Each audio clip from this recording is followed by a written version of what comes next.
Hello, welcome to another battle report. This is a 2,500 point match of Warhammer Fantasy. We rolled up the meeting engagement. This is actually a switcheroo. I'm going to be using Anthony from the Sustainable Center's Bretonnian army. He's going to be using my Empire army. We're going to try each other's armies out against, opposite. The only change it's made is Anthony stripped out the war gear from my characters and added a and stepped the general down from an archlector to a warrior priest, making the wizard lord level 4 the general for the army. He's going to be using an artillery battery instead, which is the Hellblaster volley gun and an Empire great cannon, crewed by a master engineer. Here you can see the deployment, and we deployed diagonally, basically along the angle of that river. I'm going to apologize in advance. I took these pictures and started this report well over a month ago, but you know how it is. The Hurricane Sandy came. I work for a utility company, so I was basically working 80 hours a week for about 3 weeks, and did not have any time to devote to hobby stuff. Anytime I wasn't at work was going to work, coming home from work, or sleeping.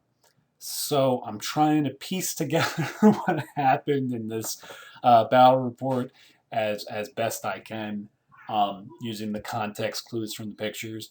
But I do need to apologize, especially at the end of the report. I can't tell exactly what happened in some of the combats because there were some protracted combats.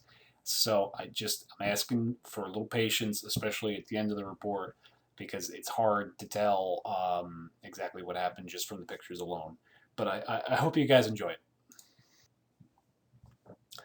I believe this is before Vanguard moves. But for meeting engagement, you roll for every unit, and it's held in reserve if you roll a 1, and then can move on from your table edge at some point during the game on one of your turns. So I don't really remember why Anthony deployed the knights there. It might have just been so that they're on the other side of the river, but as far back as possible to prevent charges from Bretonnia. But in any event, Anthony deploys the Inner Circle Knights with the Warrior Priest, who's got the Crown of Command, on his board edge there. Anthony mostly castled in the corner with the Hurricanum deployed behind that hill, the artillery batteries on top of the hill for maximum visibility, and then the Horde of Greatswords. Both the BSB and the Warrior Priest, I believe, have only mundane war gear, no word saves or anything like that, to scare up the points for the artillery. So here you can see Anthony actually rolled really poorly for getting to deploy his units.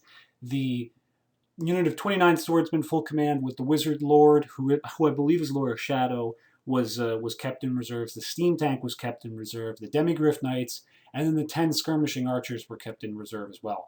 So a large portion of his force is actually not deployed at the start of the battle. Here you can see the spells that the Wizard Lord had. He's got Melkos, the signature, Occam's, Pit of Shades, and the Enfeebling Foe. This is a pretty good spread, all things considered, especially for beating up the heavily armored knights. Occam's is just really great. So here is the Bretonnia, Bretonnia deployment. Pardon me, I'm like tripping over my words here. The Trebs are screened by peasant archers with stakes. The two big buses of Men-at-Arms flank the Character Bless with BSB, Lord with Heroic Killing Blow, and I don't remember if he has a ton of attacks or if he has rerolls. We'll probably find out later if I take some pictures of it. But it's one of those two. He either has the Heartwood Lance or the Sword of +3 attacks. The unit of Errant Knights, and I believe the other unit of Realm Knights was held in reserve. It might have been... and I believe the Mounted Yeoman as well. Yeah, here's just a shot of the left flank with the Pegasus Knights and the right flank. In reserves, because I rolled 1s, is another unit of Knights Errant and Mounted Yeoman. I guess that was it. I can't remember exactly what I had in this list, but I think it was only those units.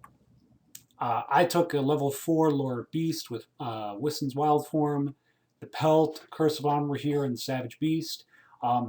The Pelt and the Savage Beast play really well into this character bus unit because there's 4 characters in the unit, and not to mention the unit champion. So if you get the powered up version of those spells, it's just super. It's super effective because of all those characters getting the bus. Licens is a must-have for Bretonnia. It's fairly easy to cast and just all around good. And then Curse Armor here is I was very happy to see I rolled that because it's a great utility spell as well. This, I believe, is not Vanguard moves because he was already 12 inches away from me with the Pistoliers. I think this is the beginning of Empire turn 1. Bretonnia, of course, prays to get the Blessing of the Lady. And the Pegasus Knights had Vanguard moved up to the other side of that. I think that's what I did. I don't think it's possible for me to execute a turn 1 charge with them, even as flyers, so I am like 24.5 inches away from the Hellblaster to avoid getting shot by the Hellblaster on turn 1. Anthony advances the Greatswords. They can't march to the river, but they can start just walking. The Swordsman, Steam Tank come on the board. The Skirmishing Archers come on the board. And they can't march a turn that they come on. They can just move on. And the Steam Tank, we just had it generate steam points and move randomly, from a position immediately on the board edge, because I'm not really sure how something that doesn't have regular movement can just move onto the board. So that's what we decided to do. The Knights are joined by the Warrior Priest, and they move up just a little. I can't remember if they had to go through the river or not, but either way, I believe their movement was just really short because they couldn't march, and the Demigryphs advance onto the board as well. So here's a shot of Empire at the end of turn 1 movement. I don't know why this rotated the way it did, but this is Anthony casting the Enfeebling Foe and getting -3 strength on the character bus. I believe I let that through because he rolled really high this magic phase. I can't remember. And then I think this is shooting. He puts a cannonball straight through that unit and kills 2 knights.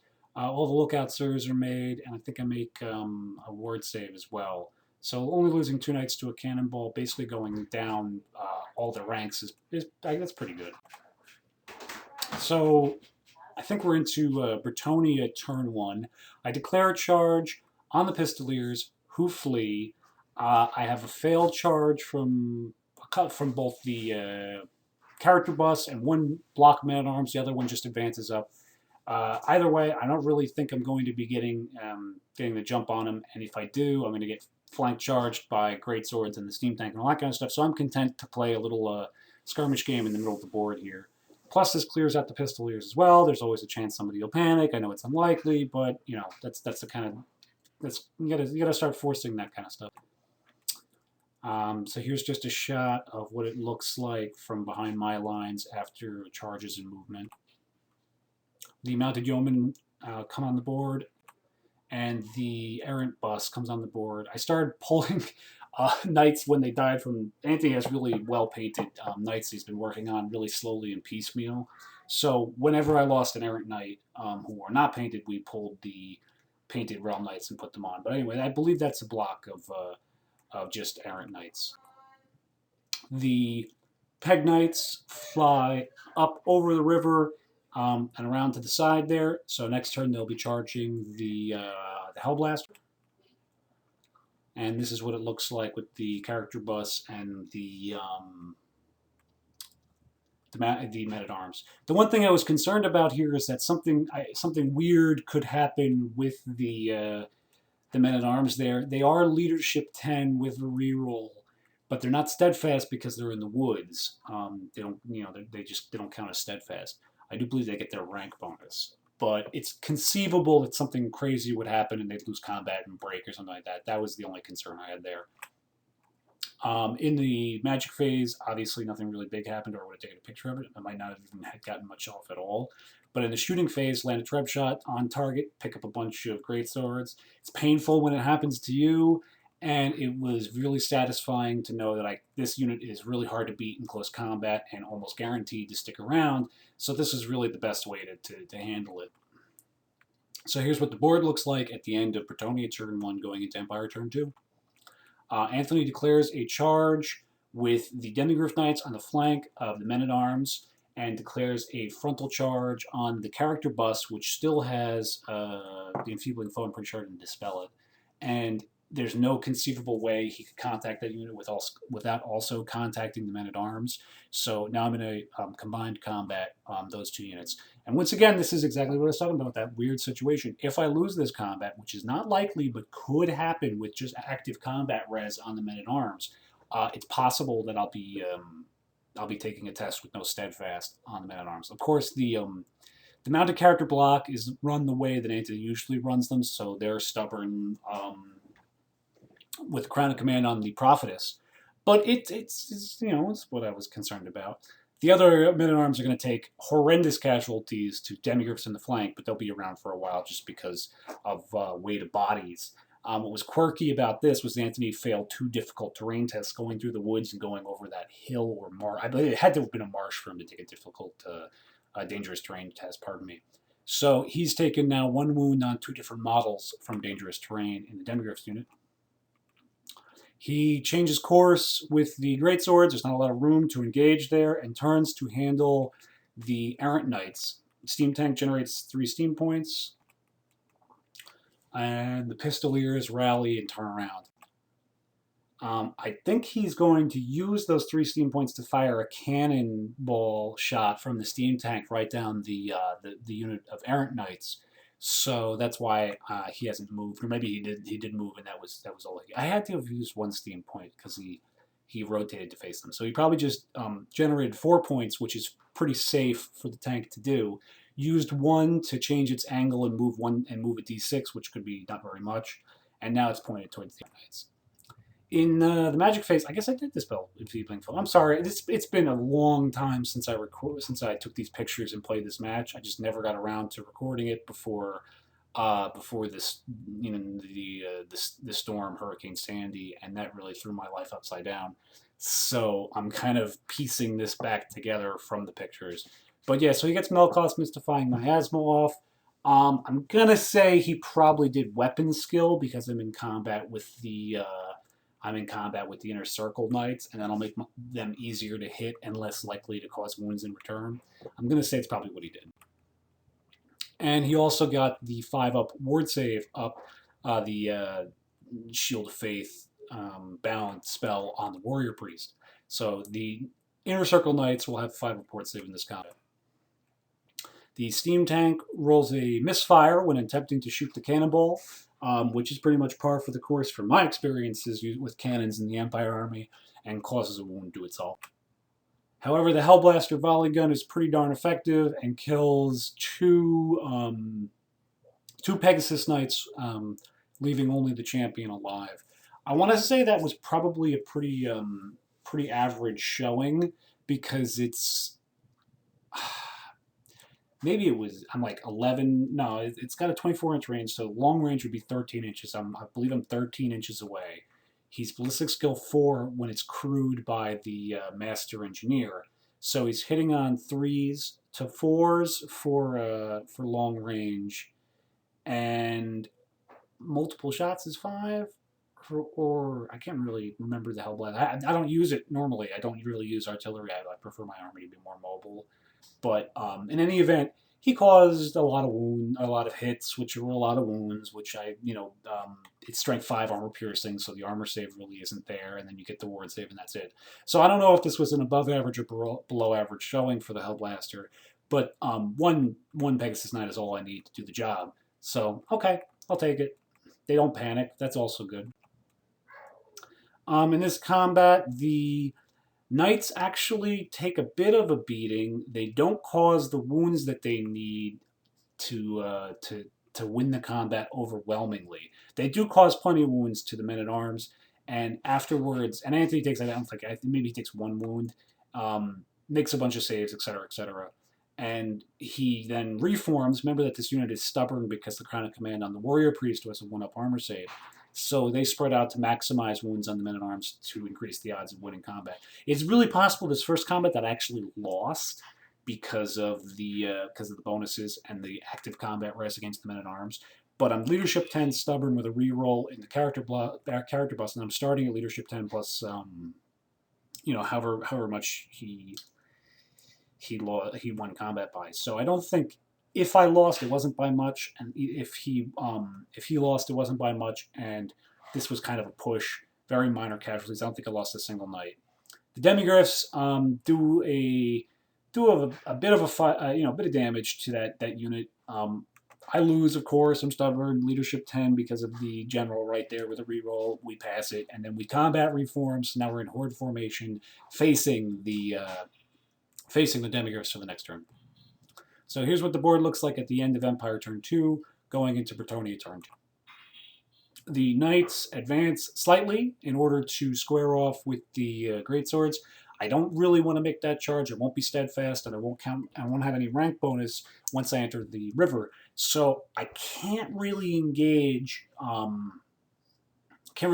Right this turn. I'll lose combat. I wouldn't say I probably will get run down, but I'll definitely get punished for it by either the steam tank or just by Occams or something like, or even just a bunch of warrior priest buffs will really punish this unit if I charge into this, assuming I even was to win combat in the first place with errant knights against strength 5 greatswords.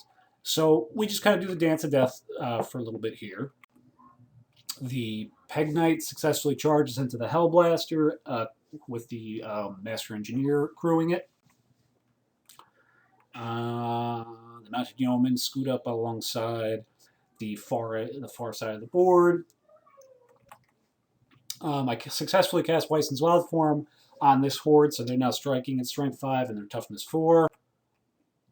I land another Treb shot on target, put 1 wound on the warrior priest through a stroke of luck. I believe it's scattered a little, or maybe at this point the unit is so shallow that I'm just positioning it on the warrior priest and you failed to look out, sir. I can't really remember what the chain of events was, but now I'm starting to bring this unit down to more manageable size.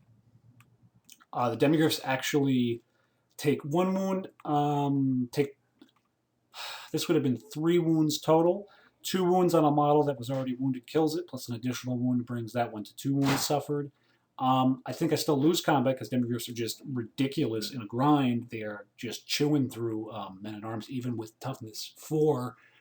But whatever. I mean, I'm going to win this in the long term, but it's going to be painful, and this unit's probably not going to be good for much else after this is done. The knights take some wounds, and Anthony puts a wound on my lord. I think at this point the lord is just busting out the killing blows, because I'm trying to remember exactly how I'm killing these knights, and I'm coming up with a blank, because I'm weapon skill 2 with my paladins and weapon skill 1 with my knights, so it's probably just the lord busting out a ton of killing blows each round. And the Master Engineer issues a challenge. My Peg Knight champion is pretty much forced to accept because he's got nowhere to run. In the challenge, I'm expecting to just annihilate this guy and then win combat anyway, but lo and behold, I actually whiff and only cause 1 wound to him. So he causes no wounds to me. I did 1 wound and I charged. He's leadership 8, I believe, base, or 7, and he needs like a 3 to hold, and Anthony gets it. So I'm stuck in here still. That was kind of surprising. Having the engineer catch the guy really 6-1, half dozen the other. He has basically the same stat line as the crewman. I wasn't anticipating them holding. But whatever, just the Hellblaster isn't shooting, and that's really all that matters. It's just another turn before I can take out that cannon. So here we are, end of Bretonnia turn 2, beginning of Empire turn 3. Pistoliers advance and lose a guy to a difficult terrain test. They're going to hassle the errant knights and keep them from doing anything productive. The great swords combat, or they don't combat reform, they just regular reform in order to maximize combat effectiveness, since they are not getting anything out of horde formation when they're only 2 ranks deep. The peasant archers and the swordsmen with the wizard lord advance. The steam tank rolls just under enough to get into the flank of the peasants, which, that combat's pretty locked up. It's just going to cause a ton of wounds when it actually successfully charges with 3 steam points, which might be enough to make them not steadfast. I really hope not, but it might happen that way. The Hurricanum is advancing up the midfield as well to try and lend support to those combats. So here you can see I really haven't taken too many casualties on the men-at-arms block, considering this is now our like fourth turn of combat there, I think, or third. And License is in effect on the horde of men-at-arms fighting the demigryphs. Cannonball goes through the errant knights, kills 2 of them. Again, I can't really complain too much about that. That's really not a bad turn of events. But the ward save helps a lot. These units are so expensive and real so single purpose that losing any of them to something like that is really painful.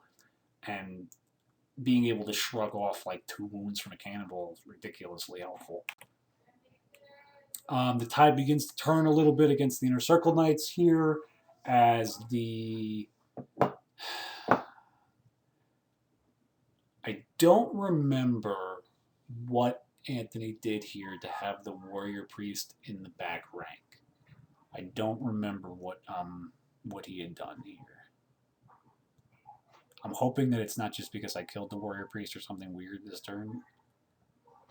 But in any event, that's either I won or lost combat. It doesn't make a huge difference. Both of these units are stubborn. Both of them are high leadership. I'm pretty sure at this point that I'm starting to win combat, and Anthony's just holding because he's stubborn leadership 8, and he's pretty durable with a 1-up armor save on the knights and a 5-up ward save from the Shield of Faith.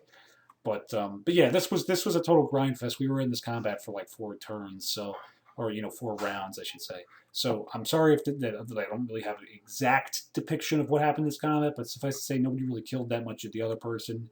And everybody, I don't think anyone failed a leadership check in this entire game under any circumstances, to put that in perspective. The demigryphs are starting to get dragged down a bit by the strength 5 men-at-arms. And we finally kill the master engineer, but there's no carryover with wounds, and now I don't have the bonus for charging, so these guys are only leadership. They're leadership 7 normally, now they're down to leadership 6, assuming they're not in range of the general, which I think they might have been. So they hold kind of predictably from like leadership 9 or 8 or whatever they are. It's just a slugfest. So here's what the board looks like. End of Empire turn 3, beginning of Bretonnia turn 3. I keep kind of dueling with the great swords and the errant knights. I don't really want to engage in the middle of the river. That's really bad news for me. There's the mounted yeomen continue to scoot up, but I think that I had declared a charge on the pistoliers with the errant knights, forcing them to flee, and then I attempted to complete it and failed it because I did not want to redirect into the great swords. Shooting a trebuchet shot aimed at the unit of greatswords scatters into the swordsman and kills a ton of them, and then another trebuchet shot lands on target inside the unit of greatswords and kills a ton of them. So, yeah, the BSB jumps out of the that unit and moves into the unit of swordsmen. Anthony just prefers that because remember that there's no archlector in that unit. It's just a warrior priest, so he's not the general. So it's a little more important to keep the wizard lord in range of the reroll.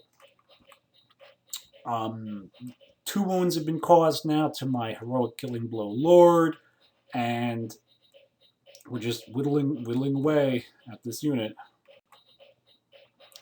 At the end of combat, the Peg Knight finally manages to kill off the Hellblaster crew and reforms to face the cannon.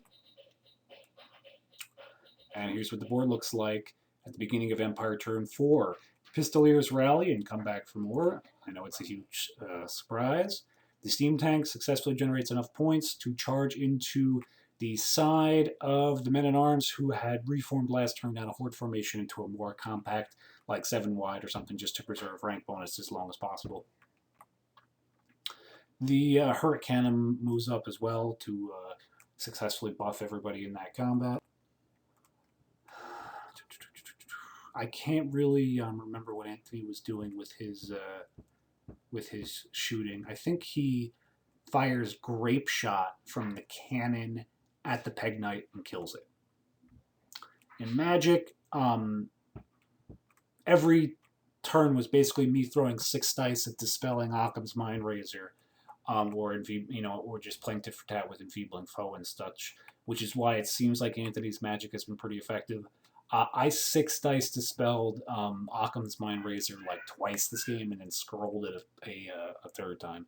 So it's been pretty hard for him to get the buffs off he needs. But as you can see, that tank coming into that unit of men at arms engaged with the Demigryph, and they don't have Weisson's Wildform anymore, is disastrous. It causes a ton of casualties. They are barely steadfast. They won't be steadfast much longer. However, in other news, the casualties caused to the Inner Circle Knights have allowed me to get my Lord into combat with the Warrior Priest, where he promptly heroic killing blows him.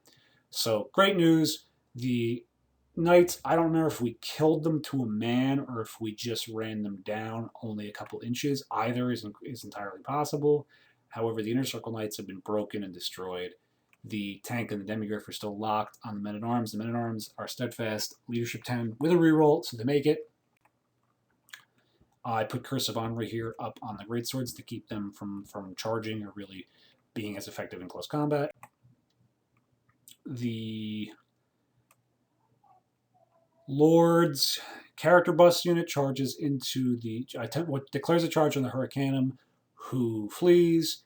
I think I tried to redirect into the Pistoliers, maybe, and I don't really remember the chain of events here, but as you can see, I pushed the Hurricanum all the way back there. Yeah. There were no other combats. I think what I had done is I declared a charge on the Hurricanum, which Anthony chose to flee from. I then redirected onto the Swordsman, and Anthony couldn't afford to have the character bus hit them, so he fled there. And it was a safe flee, like he wasn't going to flee off the board edge. And I think this is what it looks like at the end of my turn. The steam tank misfires when attempted to generate points and doesn't generate any. I'm sorry, it's been a long time. I'm really trying to piece together what's going on at this point. I think the Hurricanum rallies. Maybe the Swordsman did not rally, but did not flee off the board, and the Pistoliers are right on the board edge as well. So at this point, I decide all in, and we declare a charge on the Greatswords unit with the Errant Knights, and we declare a charge on the Hurricanum with the character bus. The Hurricanum is going to go off the board if it flees, so he holds. The Mounted Yeomen successfully chase the Pistoliers off the board. Again, Curse of Honor here up on the Greatswords. And Weisson's Wildform up on the character bus. And of course, I cast a spell on 2 dice and get a Irresistible Force, which I don't believe was a terrible... I think it was Amnesia, where she lost the spell on a bunch of wizard levels. Land a Trebuchet shot dead on target on the cannon, killing it. Kill a bunch of Greatswords. They're stubborn. Leadership 8. They hold. We reform to get more attacks next turn. Finally killed the last Demigryph. Like I said, this was like 5. This is 5 rounds of combat now, or 5 turns of combat with the Demigryphs there. So I got very lucky with getting Weisson's off in the middle to sort of speed it up. But that was a very bloody combat indeed.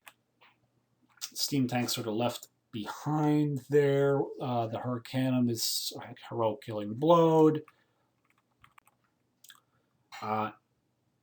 Empire. Anthony generates a bunch of steam points. Rear charges the character bus with the steam tank. That's going to hurt. Let's see. We're getting close to the end of the game, and you can kind of see where it's going, I think. Trebuchet shot lands on target on the Swordsman, kills all the Swordsmen, reduces it to just the 2 characters.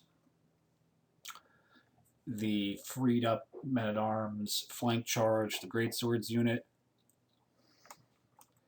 The steam tank does a bunch of wounds, and I don't believe I'm able to heroic killing blow it.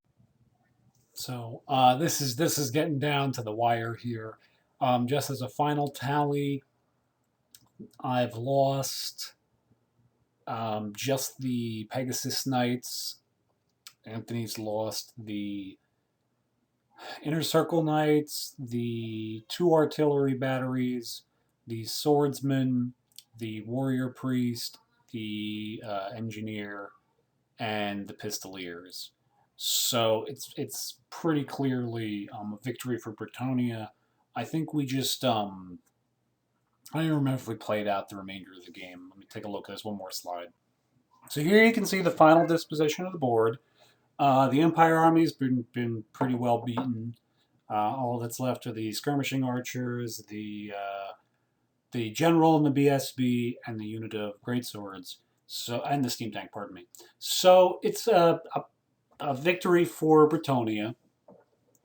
Um, I don't want to say that Anthony's choice to include the artillery was a bad move. It just doesn't work for me, and I tend to play my army more mobile, and I'd rather have the characters be more loaded up on war gear than to have the artillery, because I've never had it make a huge influence on the battle, and it typically ends up in with me trying to protect it and save those points when it's super vulnerable to fast cav and flyers and all those things, units of harpies and what have you that people take.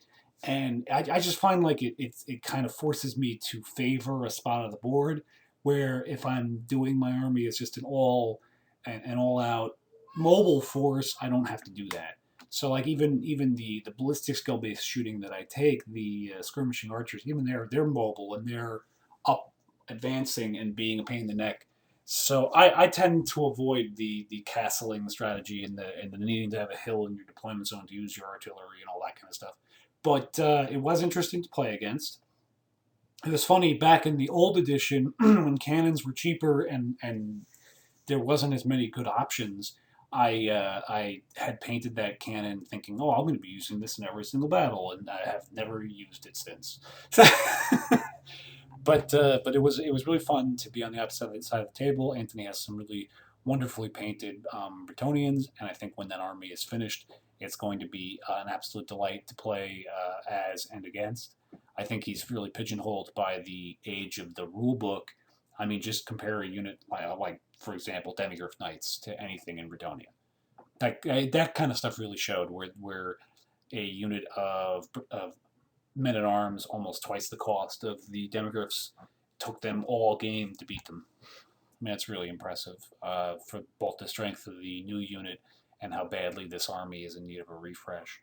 But it was really fun, and I appreciate Anthony letting me use his army and taking the time to do a mirror match. Just a real quick update: I haven't done anything hobby related, as I said earlier, because of the storm. I'm actually going to do a real brief video just talking about my experiences with it because it was incredible. I mean, like, really, if you had told me last year that this kind of stuff would have been going on, I would not have believed you. I don't think. Like, I mean, like it's unbelievable. It's not credible. So, or not even. If I hadn't seen it, I don't know if I would have ever believed it. But I appreciate you guys watching this video. I hope you enjoy it. I'm gonna probably get back to the hobby grind this week. Probably play a game of Infinity with Anthony. I ordered some more Chaos Space Marine stuff and some battle foam, of course, to cart around. There's no way I was going to try and put together a Helldrake without some safe way to move it from point A to point B. But yeah, so I am hoping to get more 40k battle reports in.